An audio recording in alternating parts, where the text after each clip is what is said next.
नफरत की दुनिया को छोड़कर जब किशोर कुमार ने ठुकराया गाना, मोहम्मद रफ़ी की आवाज़ ने थिएटर में बहाए आंसू।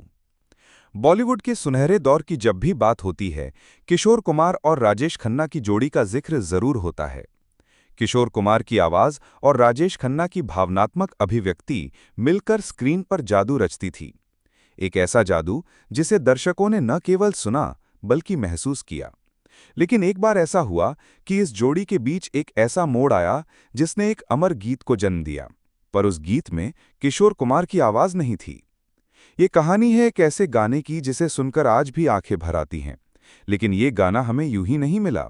इसके पीछे एक दिलचस्प और भावुक किस्सा छुपा है, जिसमें शामिल हैं हिंदी सिनेमा के 3 दिग्गज नाम: किशोर कुमार, मोहम्मद रफ़ी और राजेश खन्ना। किशोर कुमार, जो दिल की सुनते थे। किशोर कुमार केवल एक पारंपरिक गायक नहीं थे, वो एक कलाकार थे जो गाने को केवल सुरों से नहीं, आत्मा से गाते थे।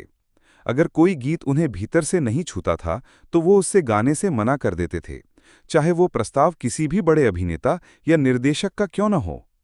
ऐसा ही कुछ हुआ 1971 की सुपरहिट फिल्म हाथी मेरे साथी के दौरान। ये फिल्म राजेश खन्ना के करियर की एक महत्वपूर्ण कड़ी थी, जिसमें उन्होंने जानवरों से प्रेम की एक बेहद मार्मिक कहानी निभाई थी। नफरत की दुनिया को छोड़कर वो गीत जिसने सभी को रुला दिया। फिल्म के लिए कई गाने बनाए गए थे और लगभग सभी गानों में किशोर कुमार ने अपनी आवाज दी थी। लेकिन जब संगीतकार लक्ष्मीकांत प्यारेलाल ने उन्हें एक विशेष गीत सुनाया तो किशोर ने गाने से इनकार कर दिया। गीत के बोल थे, नफरत की दुनिया को छोड़कर प्यार की दुनिया में खुश रहना मेरे यार। इस गीत को पढ़ते ही किशोर कुमार की आंखें नम हो गईं। उन्हें लगा कि ये गीत उनकी आवाज के लिए नहीं बना है। उनका मानना था कि इस गीत में जो भावनात्मक गहराई है, उसे रफ़ी साहब ही सही तरीके से निभा सकते हैं। ये निर्णय आसान नहीं था, क्योंकि वो राजेश खन्ना की फिल्म का हिस्सा था और दोनों के रिश्ते बेहद खास थे। राजेश खन्ना की नाराजगी और किशोर कुमार की सफाई। जब किशोर कुमार ने इस गीत को गाने से इनकार किया तो राजेश खन्ना को यह बात नागवार गुजरी। वो किशोर की आवाज को अपने अभिनय के साथ सबसे उपयुक्त मानते थे।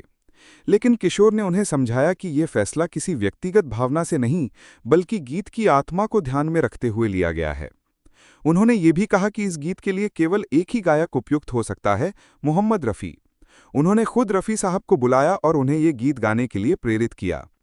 जब रफ़ी साहब ने जादू कर दिखाया तो हर कोई अवाक रह गया। उनकी आवाज़ में जो दर्द, करुणा और आत्मीयता थी, उसने गीत को कालजयी बना दिया। संगीत, बोल और रफ़ी साहब की आवाज़ ने मिलकर वो करिश्मा किया जिसे शब्दों में बयान करना मुश्किल है। जब फिल्म रिलीज हुई और थिएटरों में ये गीत बजा तो दर्शकों की आंखों से आंसू रुकने का नाम नहीं ले रहे थे। राजेश खन्ना का अभिनय, रफ़ी की आवाज़ और दृश्य का भावुक वातावरण, इन तीनों ने मिलकर सिनेमा के इतिहास में एक अमिट छाप छोड़ी। हाथी मेरे साथी, जानवरों के साथ एक इंसान के दोस्ती। ये फिल्म सिर्फ एक अभिनेता या गीत की वजह से हिट नहीं हुई थी। ये कहानी थी एक ऐसे इंसान की जिसकी दुनिया में उसके पालतू जानवर ही उसके साथी थे। जब वो उनके साथ बैठकर ये गीत गाता है, नफरत की दुनिया को छोड़कर, तो हर दर्शक को अपने भीतर की उदासी से सामना करना पड़ता है।